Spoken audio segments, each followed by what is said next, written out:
Dari luar desa, dari luar. Tribuners, rumah ibadah harusnya menjadi ruang aman bagi anak-anak. Tetapi sepekan yang lalu, 3 orang anak perempuan di kawasan Pasir Putih, Kota Jambi, diduga menjadi korban tindakan asusila saat hendak menunggu waktu sholat dan mengaji. Peristiwa ini tidak hanya melukai fisik dan juga mental anak-anak, tetapi juga membuat warga resah. Lalu, sebenarnya siapakah pelaku yang berani melakukan tindakan keji di lingkungan masjid? Bagaimana aparat menangani kasus ini? Dan sejauh mana pemulihan psikologis korban yang merupakan anak di bawah umur? Program Cerita Viral Tribun Jambi akan mengupas tuntas peristiwa ini bersama saya Sri Tuti Apriliani Putri. Dugaan tindak asusila terhadap 3 anak perempuan terjadi di sebuah masjid di Kelurahan Pasir Putih, Kecamatan Jambi Selatan, Kota Jambi pada Jumat sore, 5 September 2025. Peristiwa itu menimpa anak-anak yang tengah menunggu waktu sholat maghrib sekaligus jadwal mengaji.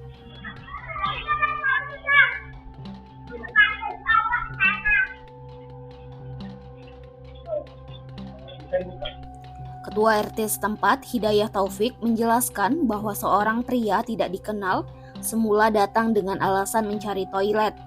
Namun ketika diarahkan oleh 3 anak tersebut, pria itu justru menggendong salah satu korban yang masih berusia 8 tahun dan melakukan tindakan tidak pantas.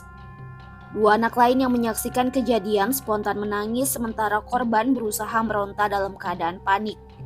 Selesai kejadian, ketiga anak melaporkan peristiwa itu kepada ustazah pengajar mengaji. Informasi itu segera diteruskan kepada ketua RT dan orang tua korban.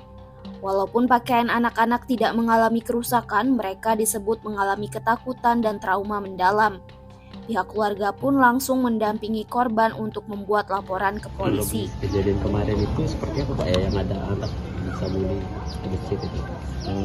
Terkait kejadian kemarin sekira pukul 16.54 ini. 16.54 hujan gerimis, anak-anak ini pergi mengaji, ya mengaji 3 orang, didatangi oleh laki-laki pakai motor. Kalau lihat dari CCTV nggak ada pelatnya, itu. Dia masuk ke dalam masjid ke teras, kemudian mereka ngobrol. Pas di teras belakang mau nanya WC mana, langsung dirangkul anak tersebut, dirangkul, dipeluk, dicium-cium dan diisap-isap ya pipi atau leher itu. Kemudian dibawa ke kamar mandi. Nah, karena adanya anak yang 2 orang ini, karena tadinya 3 orang, jadi yang 2 orang ini nangis-nangis, termasuk juga si korban nangis. Karena mungkin merasa khawatir dan merasa takut, si pelaku ini melepaskan anak ini, terus berlari keluar dan melarikan diri. Saat itu berarti korban sempat dilakukan perlawanan nggak? Cerita dari kalau cerita dari dia ya sempat tidak melakukan perlawanan, meronta-ronta waktu digendong. Saat itulah kita dilakukan itu dicium, gila-gila. Terus ketahuannya seperti apa tuh Pak? Ya, Ketahuannya kejadian itu? ketahuan kejadian itu kebetulan anak yang 2 orang ini, kawan ini nangis juga Pak, nangis, mungkin nangis, terus korban juga nangis. Mungkin si pelakunya merasa takut, merasa khawatir ketahuan, terus melarikan diri. Setelah korban teriak itu ada warga yang datang atau si korban sendiri yang cerita ke orang tua? Korban sendiri cerita ke ustazah. Ada ustadz di masjid? Iya, betulan saat hampir kejadian masuk ke maghrib, saat itulah cerita itu. Oh, artinya setelah kejadian itu si korban masih bermain dan ngaji di situ? Iya, masih ngaji situ, masih bermain. Ada jarak berapa lama Pak dari kejadian sampai kemudian dia cerita ke Pak Ustadz? Kalau cara itu kayak kurang tahu lah, mungkin juga.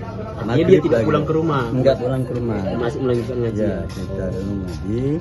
Terus yang dulu ngaji juga nelpon saya. Habis maghrib itu saya langsung juga ke sana. Nah, kami musyawarahkan. Jadi setelah kita cerita, baru kami antar ke rumah orang tuanya, ya anak korban.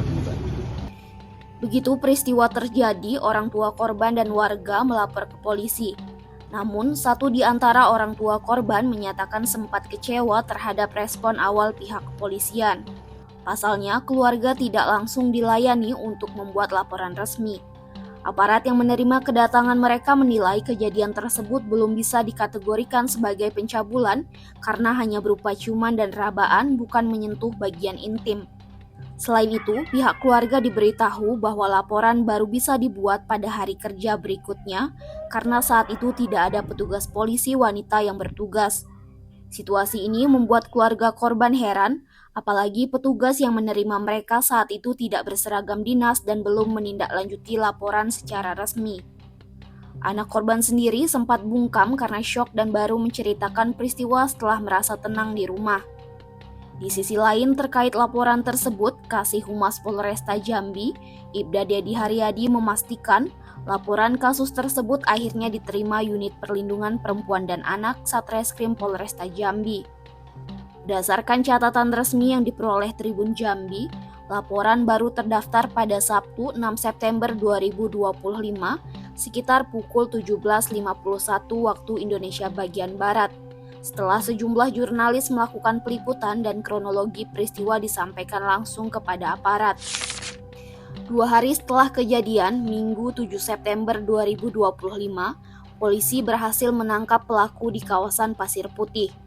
Informasi keberadaan pelaku diperoleh dari seorang pengelola rumah makan yang menyampaikan bahwa pria tersebut bekerja di tempatnya. Ketua RT setempat bersama warga dan Babin Kantibmas kemudian berkoordinasi dengan Polsek Jambi Selatan untuk mengamankan pelaku di lokasi. Pelaku diketahui baru sekitar 1 bulan bekerja di Jambi. Setelah diamankan, ia dibawa ke Polsek Jambi Selatan untuk pemeriksaan lebih lanjut. Kepolisian membenarkan bahwa pelaku yang berinisial A kini sedang dalam proses penyelidikan. Agus. Terus kok ngapain di masjid kemarin? Cuman meluk ya, Bu. Meluk. Terus? Cuman saya angkat, Bu. Bu. Polisi mengungkap identitas pelaku pelecehan anak di bawah umur yang aksinya sempat rekam kamera CCTV masjid di Kelurahan Pasir Putih, Kecamatan Palmerah, Kota Jambi. Pelaku bernama Imron Agustrio, berusia 36 tahun, warga Pulau Temiang, Kecamatan Tebo Ulu, Kabupaten Tebo. Hasil penyelidikan mengungkap bahwa Imron merupakan seorang residivis. Ia pernah terjerat kasus serupa di Kabupaten Bungo. Kini dia kembali berhadapan dengan hukum. Imron tengah menjalani pemeriksaan lebih lanjut di Polresta Jambi. Informasi warga setempat menyebutkan bahwa pelaku sempat bekerja di salah satu rumah makan di kawasan Pasir Putih. Dia diketahui baru sekitar 1 bulan berada di kota Jambi sebelum akhirnya ditangkap aparat. Kini pelaku diamankan untuk menjalani proses hukum lebih lanjut. Kasus ini menimbulkan keresahan di tengah masyarakat Pasir Putih. Warga yang memiliki anak kini lebih meningkatkan kewaspadaan, terlebih karena peristiwa tersebut terjadi di area masjid, tempat seharusnya aman bagi anak-anak. Keluarga korban berharap kasus ditangani dengan serius agar kejadian serupa tidak terulang. Orang tua korban menyebut anak mereka mengalami trauma mendalam.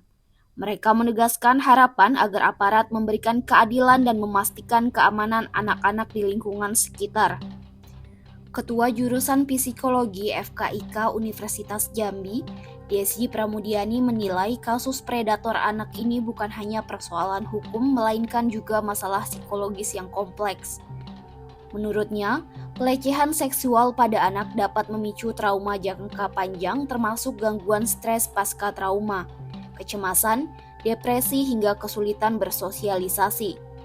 Proses pemulihan disebut tidak bisa berhenti pada aspek medis atau hukum saja, melainkan harus mencakup pendekatan psikologis holistik. Dukungan keluarga, lingkungan sekolah, serta masyarakat sangat dibutuhkan agar korban dapat membangun kembali rasa aman dan identitas dirinya. Kasus ini juga menjadi pengingat pentingnya langkah pencegahan, edukasi sejak dini mengenai hak atas tubuh, komunikasi terbuka antara anak dan orang tua, serta pengawasan lingkungan sekolah maupun tempat ibadah dianggap krusial. Selain itu, literasi digital juga perlu diperkuat, karena predator seksual kerap memanfaatkan media sosial atau modus sederhana untuk mendekati anak. Penindakan hukum yang tegas dinilai penting sebagai upaya memberi efek jera sekaligus menumbuhkan rasa aman di tengah masyarakat. Kasus ini mengingatkan kepada kita bahwa predator anak bisa muncul di mana saja, bahkan di rumah ibadah. Kewaspadaan masyarakat, ketegasan aparat, dan pendampingan psikologis bagi korban harus berjalan beriringan. Karena saat anak merasa tidak aman, yang terancam bukan hanya dirinya saja, tetapi juga masa depan generasi kita. Saya, Sri Tuti Apriliani Putri, melaporkan cerita viral Tribun Jambi. Download Tribun X sekarang, menghadirkan lokal menjadi Indonesia.